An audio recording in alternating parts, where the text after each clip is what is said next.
जय श्री राम जी भक्तों। आज हम आपको सुनाएंगे श्री रामचरितमानस जी के बालकांड। तो बालकांड की ये पहली चौपाई है। दो दोहा और दो दोहा के बीच जितनी चौपाइयाँ आएंगी सारी चौपाइयों को अर्थ के साथ सुनाएंगे। तो चलिए शुरू करते हैं। जथा सुअंजन अंजिद्रग साधक सिद्धि सुजान, कौतुक देखत शैल बन भूतल भूर निधान। गुरुपद रज मृदु मंजुल अंजन, नयन अमीय द्रग दोष विभंजन। तहि करि विमल विवेक विलोचन, बरनौ रामचरित भव मोचन। बंदौ प्रथम महीसुर चरना, मोह जनित संशय सब हरना। सुजन समाज सकल गुण खानी, करौ प्रणाम सप्रेम शुबानी। साधु चरित शुभ चरित कपासु, निरस विशद गुणमय फल जासु। जो सही दुख पर छिद्र दुरावा, वंदनीय जहि जग जस पावा। मुद मंगलमय संत समाजु, जो जग जंगम तीरथ राजू। राम भक्ति जहाँ सुर सरि धारा, सरसई ब्रह्म विचार प्रचारा। विधि निषेध मैं कलिमल हरनी, करम कथा रविनंदनी बरनी। हरिहर कथा विराजति बेनी, सुनत सकल मुद मंगल देनी। बटु विश्वास अचल निज धर्मा, तीरथ राज समाज सुकर्मा।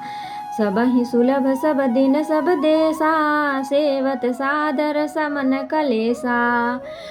अकथ अलौकिक तीरथ राऊ, देई सद्य फल प्रगट प्रभाऊ। सुनि समुझहि जन मुदित मन, मज्जहि अति अनुराग। लहहि चारि फल अछत तनु, साधु समाज प्रयाग।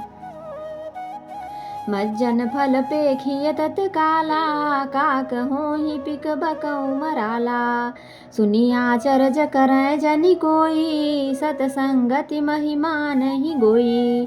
बाल्मीक नारद घट जोनी, निज निज मुखनि कही निज होनी। जलचर थलचर नभचर नाना, जे जड़ चेतन जीव जहाना। मति की रति गति भूति भलाई, जब जेहि जतन जहाँ जेहि पाई। सो जानब सतसंग प्रभाऊ, लोकहु वेद नयान उपाऊ। बिनु सतसंग विवेक न होई, राम कृपा बिन सुलभ न सोई। सतसंगत मुद मंगल मूला, सोई फल सिद्धि सब साधन फूला।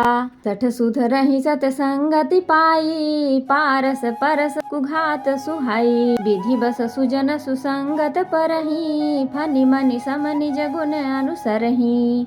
विधि हरिहर कवि कोविद बानी, कहत साधु महिमा सकुचानी। सो मोसन कहि जात न कैसे, साक बनिक मनि गुण गण जैसे। बंदौ संत समाज चित, हित अनहित नहीं कोई। अंजलिगत शुभ सुमन जिमि, सम सुगंध कर दो। संत सरल चित जगत हित, जानि सुभाउ सनेह। बाल विनय सुनि करी कृपा, राम चरण रति देहु। तो भक्तों, अब हम इसका अर्थ सुनाएंगे।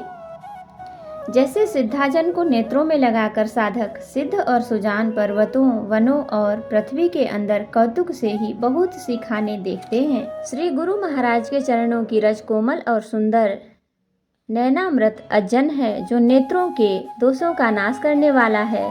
उस अज्जन से विवेक रूपी नेत्रों को निर्मल करके मैं संसार रूपी बंधन से छुड़ाने वाले श्री रामचरित्र का वर्णन करता हूँ। पहले पृथ्वी के देवता ब्राह्मणों के चरणों की वंदना करता हूँ, जो अज्ञान से उत्पन्न सब संदेहों को हरने वाले हैं। फिर सब गुणों की खान संत समाज को प्रेम सहित सुंदर वाणी से प्रणाम करता हूँ। संतों का चरित्र कपास के चरित्र जीवन के समान शुभ है, जिसका फल नीरस विशद और गुणमय होता है। कपास की डोरी नीरस होती है, संत चरित्रों में भी विषया शक्ति नहीं है, इससे वह भी नीरस है। कपास उज्जवल होता है, संत का हृदय भी अज्ञान और पाप रूपी अंधकार से रहित होता है। इसलिए वह विशद है। और कपास में गुण तंतु होते हैं, इसी प्रकार संत का चरित्र भी सद्गुणों का भंडार होता है, इसलिए वह गुणमय है। जैसे कपास का धागा सुई के किए हुए छिद्रों को अपना तन देकर ढक देता है, अथवा कपास जैसे लोढ़े जाने, काते जाने और बुने जाने का कष्ट सहकर भी वस्त्रों के रूप में परिणत होकर दूसरों के गोपनीय स्थानों को ढकता है, उसी प्रकार संत स्वयं दुख सहकर दूसरों के छिद्रों दोषों को ढकता है। उसके कारण उसने जगत में वंदनीय यश प्राप्त किया है। संतों का समाज आनंद और कल्याणमय है, जो जगत में चलता फिरता तीर्थराज प्रयाग है, जहाँ उस संत समाज रूपी प्रयागराज में राम भक्ति रूपी गंगा जी की धारा और ब्रह्म विचार का प्रचार सरस्वती जी हैं। विधि और निषेध, यह करो और यह न करो रूपी का कर्मों की कथा कलयुग के पापों को हरने वाली सूर्य तनया यमुना जी हैं। और भगवान विष्णु और शंकर जी की कथाएं त्रिवेणी रूप से सुशोभित हैं, जो सुनते ही सब आनंद और कल्याणों की देने वाली हैं। उस संत समाज रूपी प्रयाग में अपने धर्म को अटल विश्वास है, वह अक्षयवट है और शुभ कर्म ही उस तीर्थ का राज, तीर्थराज का समाज सब देशों में सब समय सभी को सहज ही में प्राप्त हो सकता है और आदर पूर्वक सेवन करने से क्लेशों को नष्ट करने वाला है। वह तीर्थराज अलौकिक और अकथनीय है एवं तत्काल फल देने वाला है, उसका प्रभाव प्रत्यक्ष है। जो मनुष्य इस संत समाज रूपी तीर्थराज का प्रभाव प्रसन्न मन से सुनते और समझते हैं और फिर अत्यंत प्रेम पूर्वक इसमें गोते लगाते हैं, वे इस शरीर के रहते ही धर्म अर्थ काम मोक्ष चारों फल पा जाते हैं। इस तीर्थराज में स्नान का फल तत्काल ऐसा देखने में आता है कि कौवे कोयल बन जाते हैं और बगुले हंस। यह सुनकर कोई आश्चर्य न करे, क्योंकि सत्संग की महिमा छिपी नहीं है। वाल्मीकि जी, नारद और अगस्त्य जी ने अपने अपने मुखों से अपनी होनी जीवन का वृतांत कही है।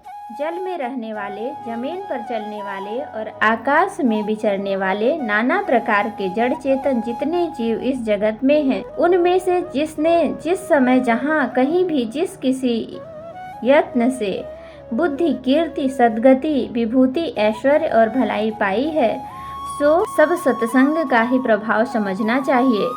वेदों में और लोक में इनकी प्राप्ति का दूसरा कोई उपाय नहीं है।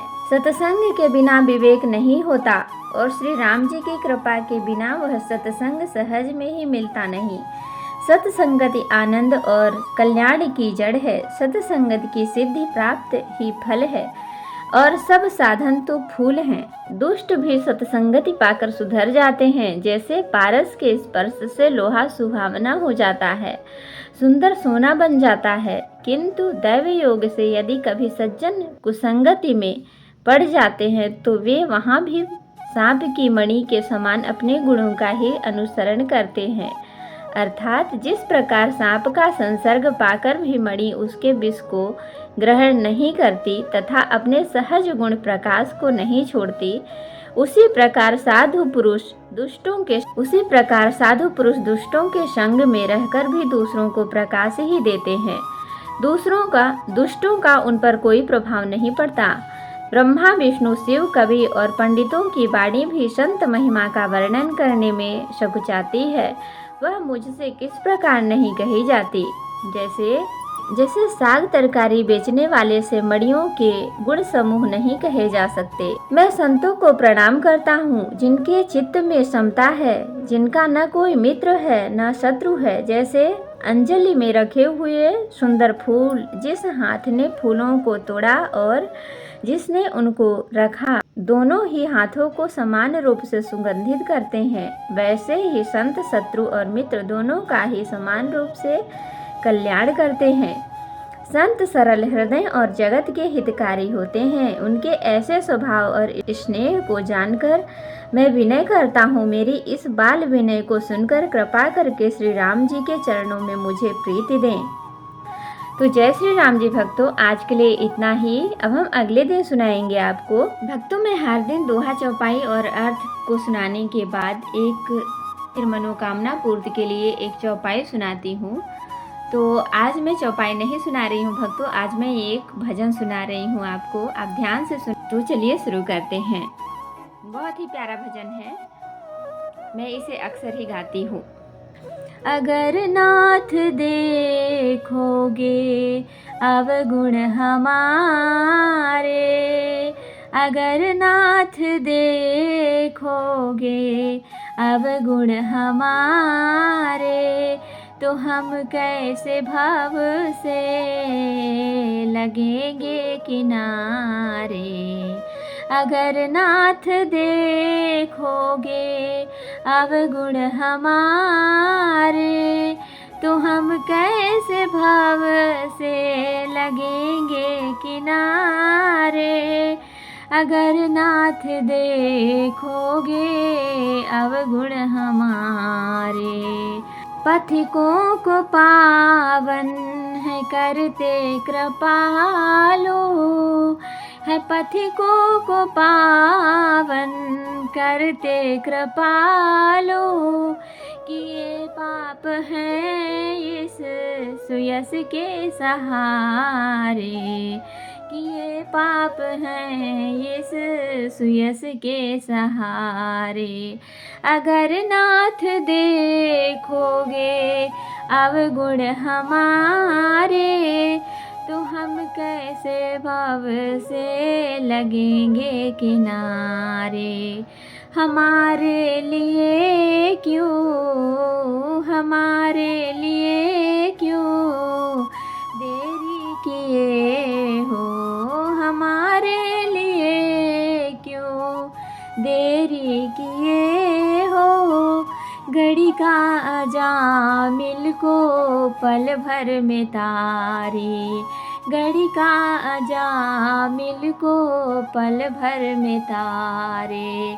अगर नाथ देखोगे अवगुण हमारे, तो हम कैसे भव से लगेंगे किनारे। तो हम कैसे भव से लगेंगे किनारे। ईमाना अधम है अपावन कुटिल है, ईमाना अधम है अपावन कुटिल है। सब कुछ है लेकिन है, सब कुछ है लेकिन है भगवन तुम्हारे। सब कुछ है लेकिन है भगवन तुम्हारे। अगर नाथ देखोगे अवगुण हमारे, तो हम कैसे भव से लगेंगे किनारे। मन होगा निर्मल तुम्हारी कृपा से, ये मन होगा निर्मल तुम्हारी कृपा से। इसे शुद्ध करने में हम भक्त हारे, इसे शुद्ध करने में हम भक्त हारे। अगर नाथ देखोगे अवगुण हमारे, तो हम कैसे भव से लगेंगे किनारे। तो हम कैसे भव से लगेंगे किनारे। जय श्री राम जी भक्तों।